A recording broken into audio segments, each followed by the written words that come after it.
Right, so what I want to do today is I'm going to show a little demonstration of the battle damage I've been doing on my Imperial Fists. You may have seen some of the photos up on Instagram. I've tried to kind of make them look a little bit more realistic and not go for that whole kind of like bright, shiny, highly reflective finish that you see quite a lot. So I'm going to concentrate on this belly area because there's a good few armour plates.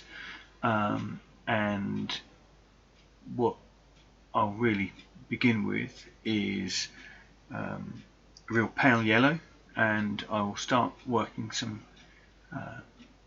chips into the yellow into the kind of the mid yellow with the pale yellow, and do a bit of work around the edge of the armor plates to create some contrast. This will kind of represent light chipping, but will also be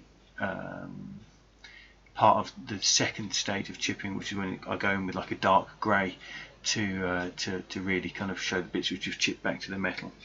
So I've got a size 1 brush with a bit of pale yellow paint, and this could be Dawn Yellow from Citadel, or I'm using a pale yellow from Vallejo Model Colour. So I'm going to go in, and it's not painting in lines along the edge, but more with like a dapping, a sort of patting motion, just to kind of get some chipped dots and dashes on the edge. Also a few little bits and bobs around the armour plate itself. Don't know if you can see that. I'm beginning to pick up the edge of the armour with the pale yellow. Previously I've already gone through and added some dark lining underneath the armour plate to sort of separate it from the other one. So this is now kind of, you've got like a very pale yellow right up against the black line underneath. So kind of lots of dots, and you can add dots and dashes kind of a little bit further into the armour plates as well, just as extra bits of information to kind of make the eye feel that the whole piece is kind of chipped and worn.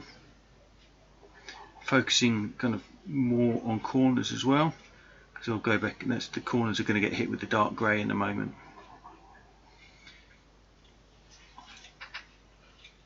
So you can kind of see that there now.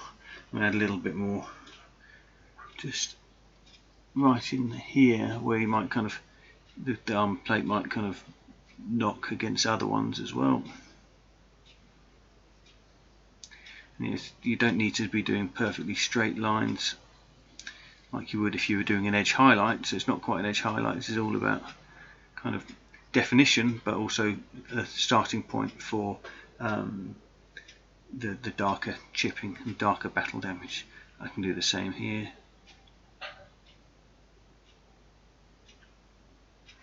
So you see, I'm like doing dots rather than just painting in a straight line.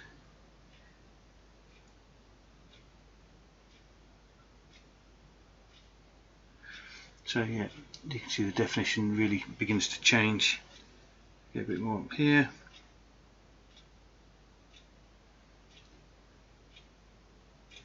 Right, so what I'll do now is I'll carry on with this, get a bit more of that done, and kind of do bits around the vents here and some around this little leg in the light colour, and when I come back I'll be ready to do the grey.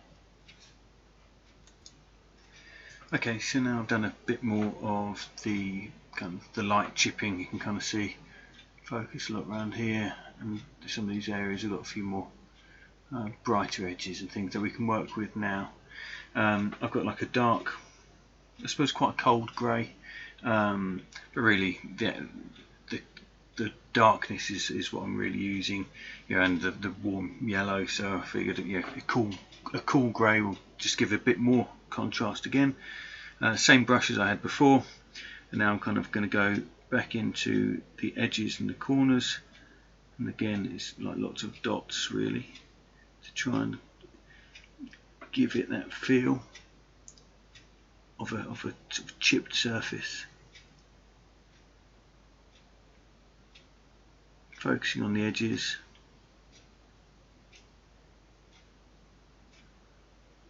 Any of the sort of lighter dots that you've painted within the armour plate rather than the edges also can get a little kind of dot of the grey.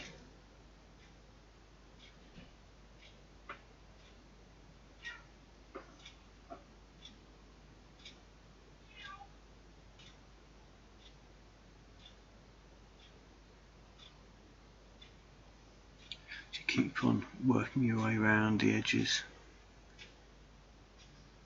and the more you do, the more it will look like they are well worn and well used suits of armour.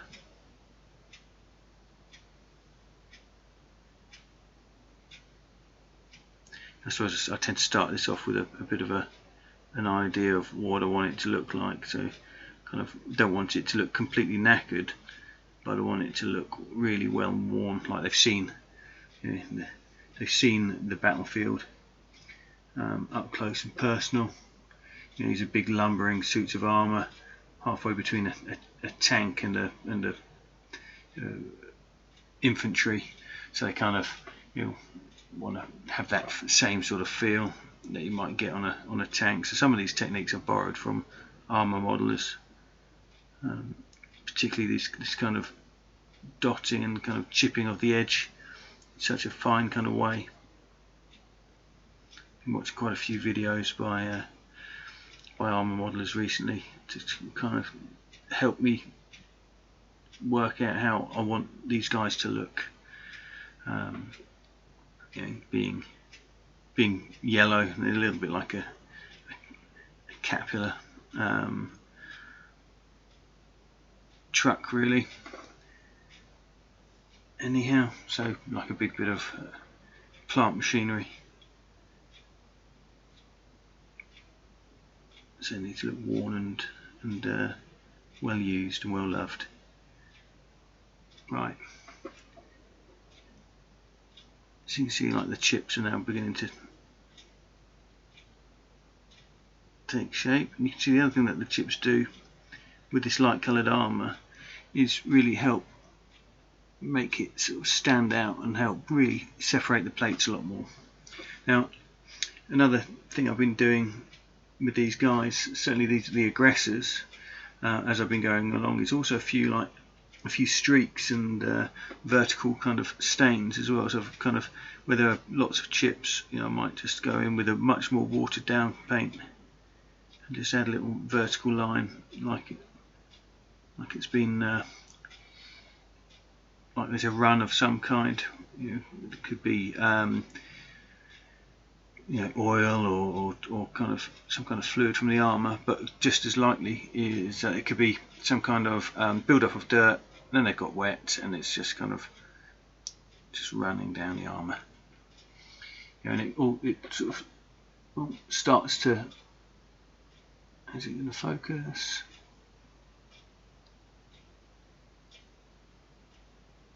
Hello, there we go. So you just start to kind of increase the definition. It kind of like makes it more HD in some ways, having those kind of tiny little details. So one I've done before, or the first one I tried this on, so you can kind of see there's lots of very fine little lines and chips. So that's kind of the effect I want to get. But yeah, that's the general technique. So I kind of do the lines and the chips kind of as I go around at the same sort of time. And you can have little dots of black. It doesn't matter if it kind of isn't just on the edge. Yeah, that's the general feel. Hope that's been helpful. And if you've got any questions, feel free to ask. See you next time. Bye bye.